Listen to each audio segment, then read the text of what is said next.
पांडव हा धनुर्धारी पाहतो शतशः प्रणाम करतो. पण मूर्त स्वरूपाने नसणार का पण अमूर्त स्वरूपाने तुझं दर्शन या धनुर्धारी पार्थाला झाले. हे देवा गोपाळ कृष्णा कोण रे तुझी लीला आणि म्हणूनच आज या पांडवांच्या घरी जगाचा हरी तू आवडतोयस. मी तुम्हाला काय दिले भगवंता आम्ही पांडवांनी तुला काय दिले केली ती तुझी क्षणिक भक्ती आणि त्या भक्तीचं श्रेय म्हणून आज पांडवांच्या बाजूने पांडवांचे संकट दूर करण्यासाठी तू तत्पर होतोय.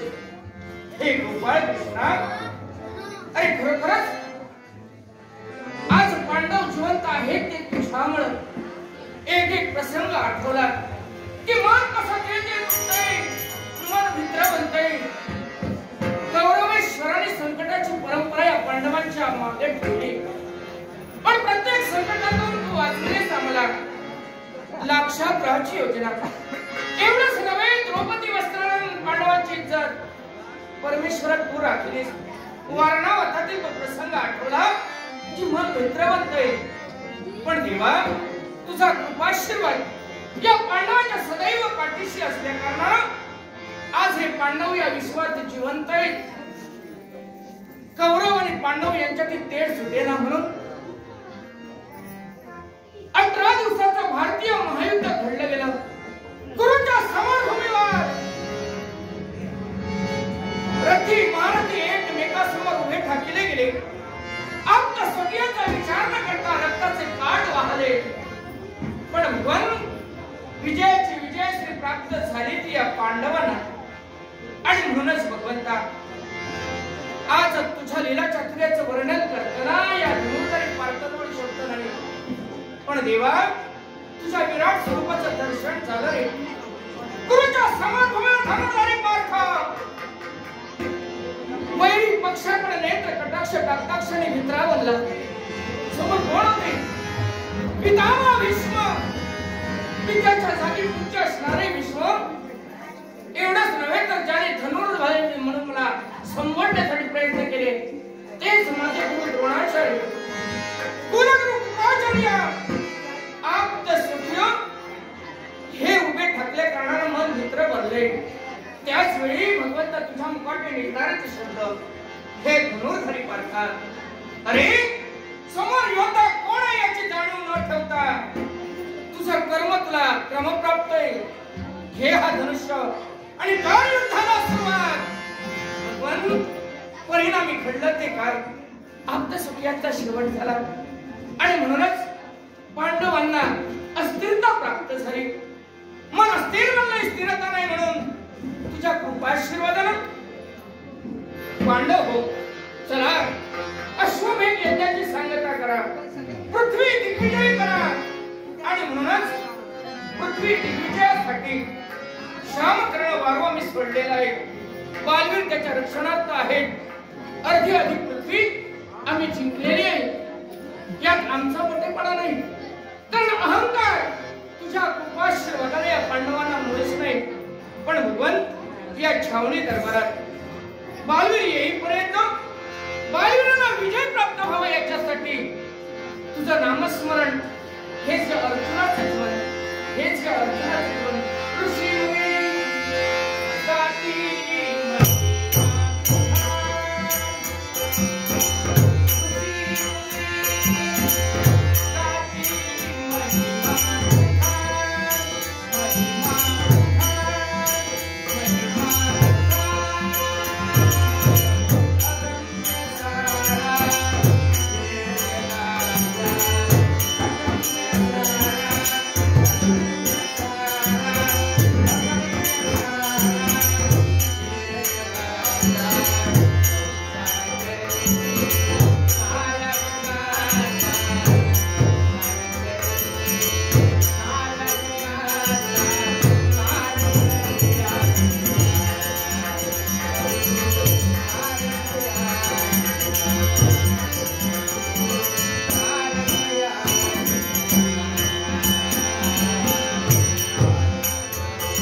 नवस आणि आमचे मित्र प्रताप आशीर्वाद देतोय तुला. हा प्रश्न फक्त सादर प्रणाम. कल्याण मस्त कल्याण मस्त कल्याण मस्त. पण आज काय पाहतो नित्यशा आनंदित होऊन या छावणी दरबारापर्यंत येणारे बालवीर त्यांची मुद्रा म्लान व्हावी. काय झालं पुढे अपमान केला का तुमचा? मान ठरला देशभंग झाला का? पुढच्या जातीनं मान आणि अपमान सांभाळायचा नसतो. मान आणि अपमान याच्या पुढे विराचं वस्तिस्थान असायला मान अपमान करण्याचा त्रास ना कुणाचा झालाय ना कुणाचा होईल. पण आजोबा आज शर्मेनं मान खाली जाते. काय याच्या मुळाचे कारण जे घडू नये ते आज घडतंय.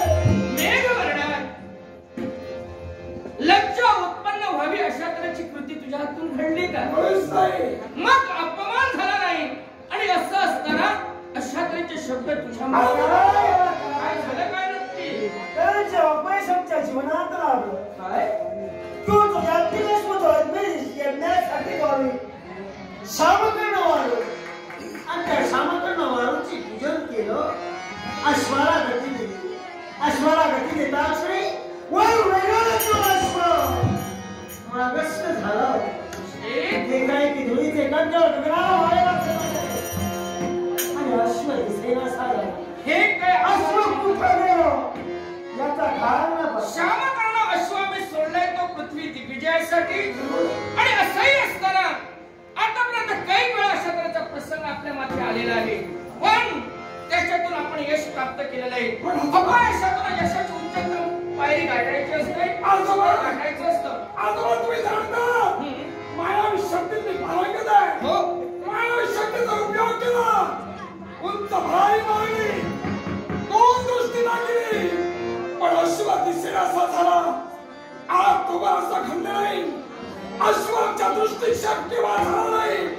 अश्वाच्या डोळी विराला त्या विराला युद्ध केला. त्याच्यावर युद्ध केलं. पण अश्व दिसेनासा झाला. म्हणजे अश्व एकाएकी अदृश्य झाला म्हणून तू चिंता करायस. संग्राम निर्माण झाला पण अशा तऱ्हेचा प्रसंग निर्माण झाला यात मला सुद्धा काही मार्ग दिसत नाही. तुमचे शब्द आठवले. पुढे तुमच्या मुखातील निघणारे शब्द बालवीराराव अश्व दिसेनाचा झाला असेल. मार्ग सुचत नसेल तर पुढच्या शाळेत जाण्याला द्या. आणि म्हणून तुम्ही इथे आलात. मग मेघवर्ण शिके आतापर्यंत ज्या गोपाळ कृष्णानं आम्हाला मार्ग दाखवला त्या गोपाळ कृष्णाच्या मार्गदर्शनानुसार आम्ही चालतोय. पण चंपावती नरेश हंसध्वज महाराज यांच्या हातात आमचा हात देऊन याच्या पुढचं मार्गदर्शन पांडवांना तुम्ही करा असं ज्यांना संबोधलंय. आजचा हा प्रसंग सुद्धा आजचा मार्ग सुद्धा तेच देखील येण्याची वेळ झाली नाही. तोपर्यंत आपण मार्गदर्शन करायला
एका जागेवर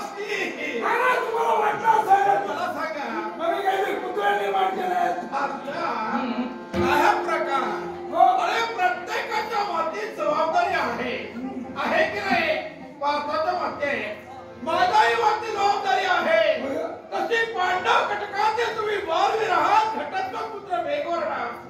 अरे कर्णपुत्र सांगतो अश्वाचं रक्षण करणं ही तुमची जबाबदारी आहे. प्रतिनिधित्वाचं पूजन करावं, रक्षण करावं. मग या छावणीत काय तुमचं काम आहे? आणि म्हणूनच तर तुमची मार्ग प्रतीक्षा करतोय. आता तुम्ही आला दादा, नमस्कार करतो. देतो तुला म्हणजे आशीर्वाद. हे कधी बोलणार? अरे देणार आहे. चांगलं आहे तर लवकर बोलत जा. आशीर्वाद मिळाला ना, आशीर्वाद. आम्ही या श्रावणी दरबारात काय करतोय तुम्ही हा प्रश्न किंवा तुमचा हो. आम्हाला तुम्ही अपयश दोघे आलंय. विराजमधून वसुंधरेकडे पाहता. यालाही कारण आहे. आतापर्यंत तुमच्याकडे चेहऱ्यावर निराशा पाहिली नाही. ज्या अश्वाची जबाबदारी आमच्या जवळ दिली हा? त्या अश्वाला गती दिली. अश्व कुठं गेला याचा खाना पत्ता. आणि तो अश्व कुठं गेलाय याचं मार्गदर्शन तुम्ही आम्हाला करायला हवं. आतापर्यंत मार्गदर्शन केलं. याच्यासाठी स्वतःच कला कौशल्य, युद्ध कौशल्य दाखवण्यासाठी यांना मार्ग दाखवा.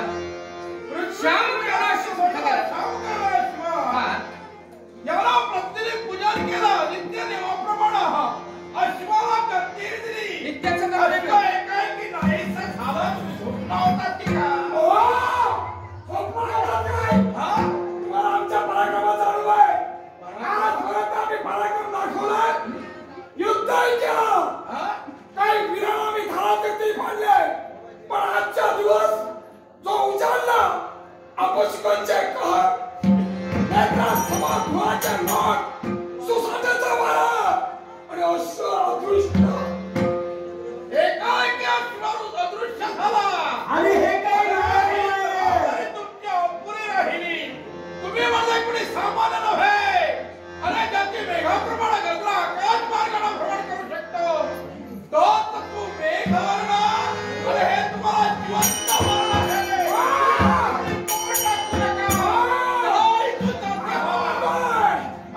आमच्या स्वभावाची कल्पना तुम्हाला आहे. हो. आजोबा, यांना तोंड सांभाळून बोलायला सांगा. अरे पण ज्येष्ठ आहेत ते. आमचा राग ज्येष्ठ हा. मामा काय बोलताय? दिवस नाही आम्हाला दिवस नाही. सहन कर, सहन कर. मला समजलं पाहिजे. सांगा. फक्त अश्व कुठं आहे तेवढं सांगा. काय करतोय ना हे करा. अश्व कुठं गेलाय हे कथन केल्यानंतर तू उल्कापात करशील. हो, म्हणजे हे खरं आहे. महाविचार करा तुम्ही. विचार करू नका तुम्ही. मला तर वाटत नाही तुझ्या बोलण्यावरून. अश्व कुठं गेला हे सांगितल्यानंतर त्या अश्वाची तू मुक्तता करशील. अरे आतापर्यंत काय असे पराक्रम केले. अरे फक्त हे करीत नाही करीत तुझ्या मुखातून पराक्रमाला काही नाही. मला काय म्हटलं? तुम्हाला जर कळत असेल ना, फक्त कथा करा. कुठं अश्व गेलाय? माया अश्व कुठं गेला? हे सत्य आहे. हे सत्य आहे. अश्व तू नक्कीच सोडून आणलंय. मुक्त करणार आहे. नक्की. पण बाबा रे अश्व कुठं गेलाय हे मलाही ज्ञात नाही. पण तरी सुद्धा गोपाल कृष्णाची आज्ञा आहे या पांडवाला मार्गदर्शन करावा. मग यावेळी त्या गोपाल कृष्णाचं नामस्मरण करू.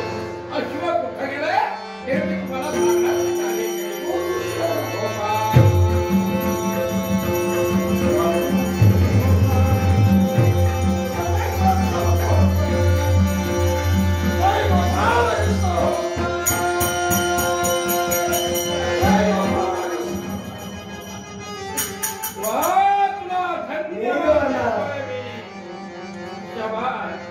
वीर सावंत तुझ्यासारखा धन्यवाद.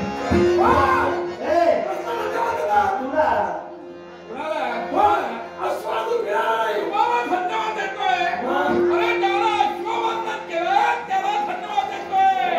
त्याला कारण आहे की हा प्रश्न आता तुम्ही विचारूच नका. याला कारण आहे का तुझ्या पायावर ओढण्यात योग्यता तुमची आहे.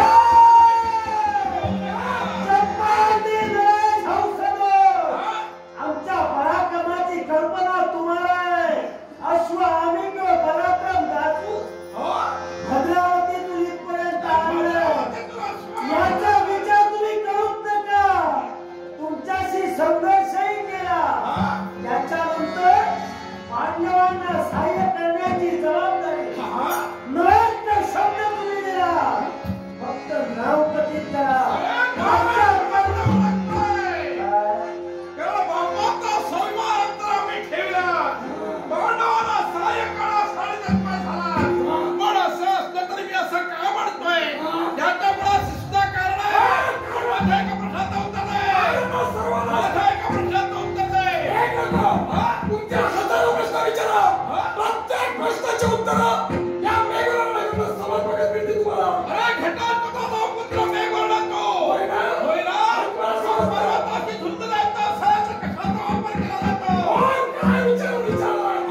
करण्याचं काय सांगतात? वज्रास्त्र फेकून पर्वत काही वेळाने नास्त करून दिलाय. वेगळा प्रश्न विचारला, वेगळा प्रश्न का तुला मी विचारला याला कारण आहे. कारण तू स्वतःला पर्वत समजतोय, पण तो जो आहे ते वज्रास्त्र आहे. म्हणून म्हणतोय, आणि तुम्ही लागू नका, त्याचं नावही विचारू नका. अरे वेड्यानो, वज्रास्त्र आहे. वज्रास्त्र असेलही, पण ते सोडता आलं पाहिजे. त्याचा अनुभव सोडल्यानंतर ते मागेही घेता आलं अरे पाहिजे. दादा अश्वबंधन केलंय, त्याला वज्र कसं सोडावं हे कुणी सांगायला नको. अरे असं मी का म्हणतोय, अरे कुठं तो सूर्य, कुठं तो सूर्य आणि कुठं तुम्ही त्याच्या पुढे हे दोन काजवे आहात. अरे त्याच्या नादी तुम्ही लागू नका. आदुळे आणि सूर्य, आदुळ्यालाही महत्व आहे. सूर्याला जेवढं महत्व आहे ना, तेवढं काजूला आहे. कारण हे काजूले आहेत ना, प्रत्येकाचं मन मोहून देतात. याला कारण ते आहे. तुम्ही म्हणाल सूर्याचं महत्व काजूल्याला नाही का, मग ते काजूले काय महत्व आहे? अरे तुम्ही जर हट्ट नाही बोलत असा, मग ऐका तो अश्व पुढे हो. गेलाय. मला एक अगोदर सांगा, तुम्ही अश्व कुठं गेला याचं मार्गदर्शन करणार की आमचा कमीपणा शोधणार? अरे याला कारण आहे. कारण काय? अजिबात अश्व शाश्वत रक्तदाब होतो. कुठे जायची गरजच नाहीये. अरे आहात तुम्ही पराक्रमी. मग ऐका, अश्वबंधन पुढे केलं माहिती का? अरे मणिपूरचा राज करता राजा तो बबरू हा याला अश्वबंधन केलं. मणिपूर मणिपूरचा युवराज भगवान हा. याला बंधन केले ना? हो. आता तुमचा पुढे झालो. आता पुढे काय करायचं ना? काय काम करा. हो. दोघे तिथं चला. तुमचं काय करायचं आम्ही ठरवलं. याला शरण या. शरण काय? शरण कोणाला सांगा? अश्व होय ना. शरण नाही. अश्व घेऊन येऊ. त्यामुळे तुम्हाला वाटलं.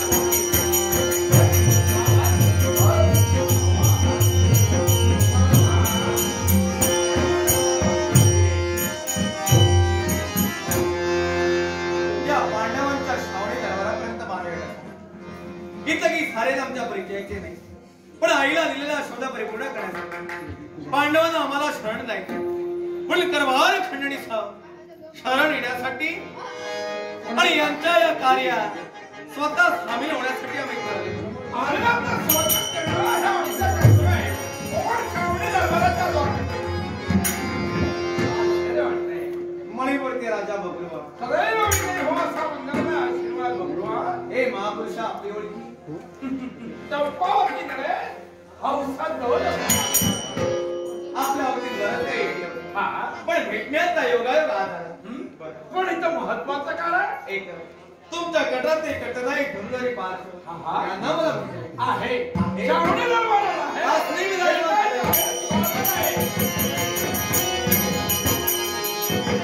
सगळ्यात वर्षांनी त्यांची मला आतुरता होती. ज्यांचा मुखकल आणि चरण पाहण्यासाठी मोठं ठरवलं. तीच माझी मित्र देवाची. वा वा वा.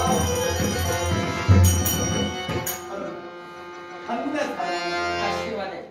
तुम्हाला पाहिजे स्वागत करतोय मी. आणि बऱ्याच वर्षांची दुष्कामाची शोधली केली.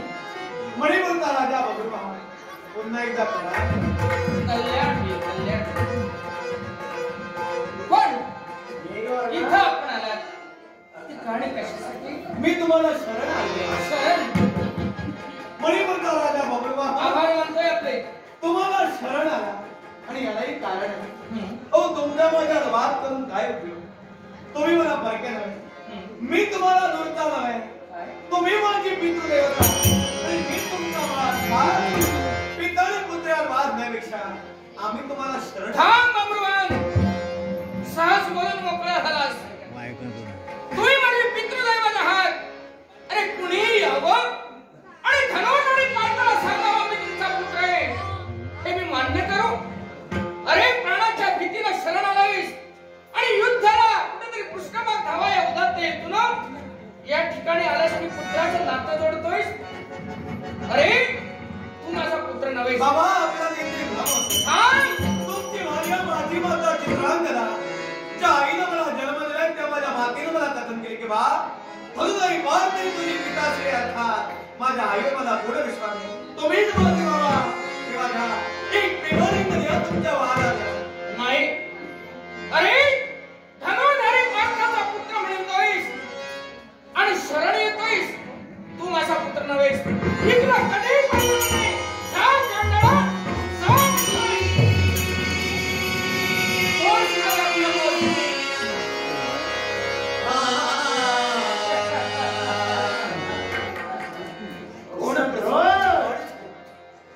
अहो सर आमच्या मस्तकावर हात पडण्याचं कार्य आपण महाराज बाबांनी मानलेली ना हा मुलासाठी आशीर्वादाचा हात असतो. माझ्या मस्तकी तुम्ही रक्तबहार केला. सारे जण असले पण मला त्यात वाईट वाटलं. पण शेवटी माझे बाबा बऱ्याच वर्षांनी हा जर का आशीर्वाद तुम्हाला द्यायचा असेल तुम्ही मानलेली लादा माझ्यासाठी आशीर्वादाचा हात सोडा. आता माझी एकच इच्छा त्या माझ्या पितृ देवतेला पाहण्यासाठी मी उत्सुक होतो. मन तडे मनाच्या बापा एक आई तडे मुलाच्या बापा. मन तडे मुलाच्या बापा आणि आई तडे मुलाच्या बापा. माझ्या मातीनं मला कथन केलंय की माझा ठाम विश्वास आहे बाबा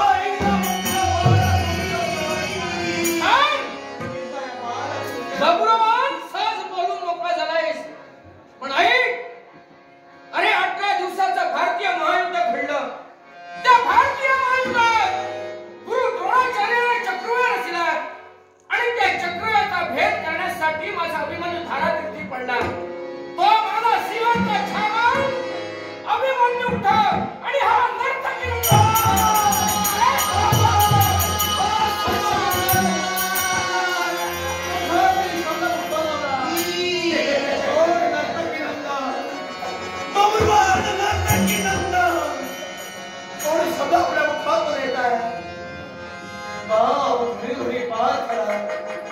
तुमच्याबद्दल फार अभिमान तुमच्या तणावाशी मिळाला. पण अखेर काय शब्द आपल्यावर खात देत आहे.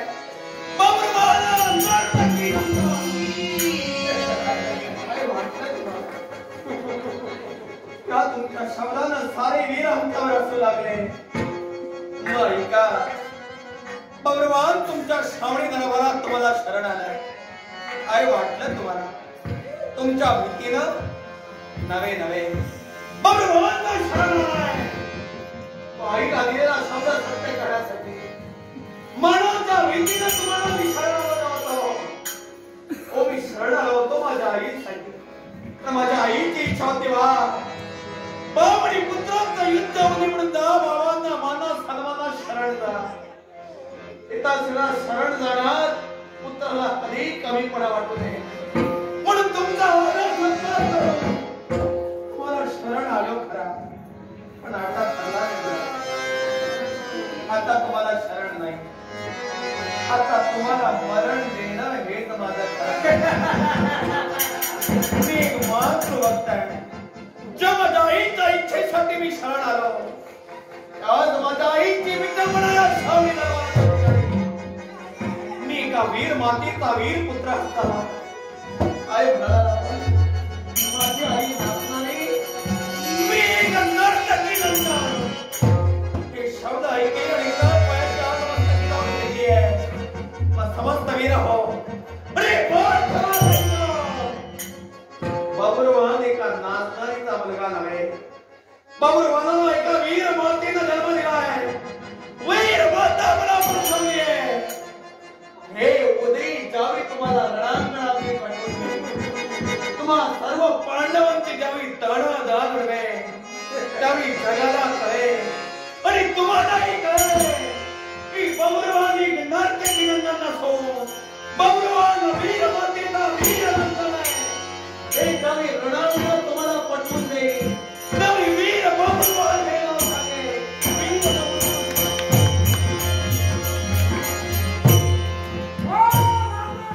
जरा थांबा. आता त्यांचा आदर सत्कार आपण करूया असं वाटतंय. बोला बोलणार जाऊ. काय सांगत होता? हे करीन तो ते करीन याला बघेन त्याला बघेन. ठेवायला लागत नाही. काय विकास घेतला होता? पण जाता जाता तर त्या मुखातून शब्द बाहेर पडले. हे जरा हृदयाशी करून ठेवा. जातानाच्या तुमच्या लक्षात ठेवलं. आणि ज्यावेळी आला ना ते तुमच्या नाही पूर्णपणे झाली. विसरला तुम्ही. मुळेच विसरला नाही. पण माझ्या एका प्रश्नाचं उत्तर द्यावं. अरे जाता जाता त्यानं आव्हान केलं, मग त्याला उत्तर कोण देणार? ऐका, मी देतो तुम्हाला उत्तर. चंपावती नरेश हौसतोच बोलताना माणसाला विचार करावा. एखाद्या व्यक्तीबद्दल एखाद्या विराबद्दल बोलत असताना एखाद्याला दिवसताना विचार करून दिवसावं. कारण हत्ती घोडे वाहून गेले. हत्ती घोडे वाहून गेले. गाढवं विचारताय पाणी किती खोल. अहो सारे सर्प मेले. आता गांडूळपणा करू लागले. लक्षात ठेवा औषध. आम्ही पांडववीर आहोत. आमच्या विनस्तीला निवडण्याचं कार्य केला. ज्यानं अश्वबंधन केलं तो बाप शोधतोय. हो काका. का? काका. ओय आमचं काय?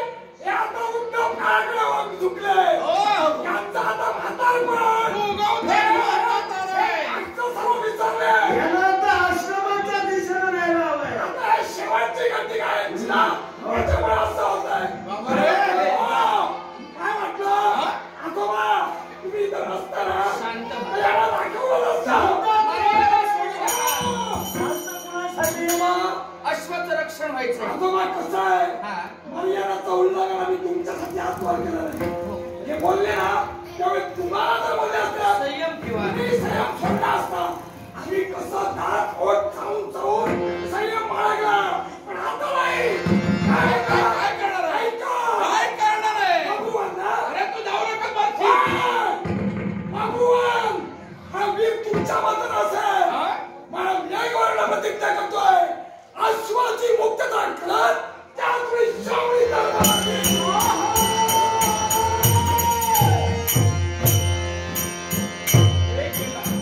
आता मी जाणार आहे. मलाही जायचंय. तू जाताना जरा विचार कर. काय म्हणू? हा प्रतिज्ञा करून गेलाय. वा. कारण तूच म्हणालास. काय? कारण सर्पाने तो फडा करून संपले. हम्म. गांडूळ फडा करताय. हो. पण बाबा रे, नागाची जी फडा आहे ना त्यात काहीतरी योग्यता आहे. वा. पण त्या नागाला फडा केली तू गांडूळ एवढी तरी फडा करून दाखवतो. लक्षात ठेवा, चंपावती नरेश याच्या अगोदर अश्वबंधन तुम्ही केलेला. हो. त्यावेळी तुम्ही अशी फणा केलेली.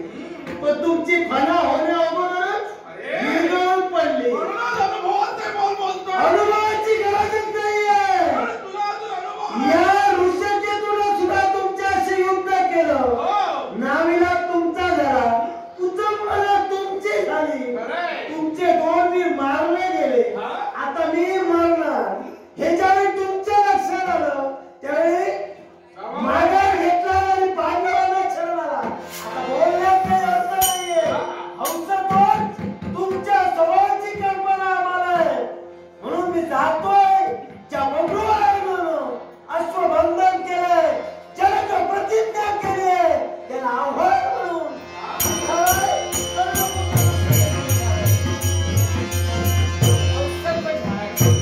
त्यांच्या बहिणीकडे लक्ष देऊ नका. कारण ते तरुण म्हणे. तरुणपणे असे विचार येतातच. बालवीरांच्या वतीनं मी क्षमा मागतो. पण तुम्ही असं का बोललात याचाच मी विचार करतो. कारण आहे. कोणतं कारण? कारण बालवीरांच्या बाबतीत अशा तऱ्हेचे शब्द आतापर्यंत तुमच्या मुखाने पराक्रम आहे ते त्याच्या पराक्रमाला निवडल्याशिवाय कधीही जागृत होत नाही. म्हणजे जागृती म्हणून देण्यासाठी. त्याच्या पराक्रमाला अगोदर जागृती दिली आणि ते सळसळत रक्त जागृत झाल्या कारणानं प्रतिज्ञेचे शब्द बाहेर पडले आणि रणात लढण्यासाठी गेले. आणि म्हणूनच माझी आपल्याला कळकळीच विनंती. कोणती विनंती? कारण पांडववीरांच्या बाजूनं आज युद्ध सुरुवातच होणार आहे.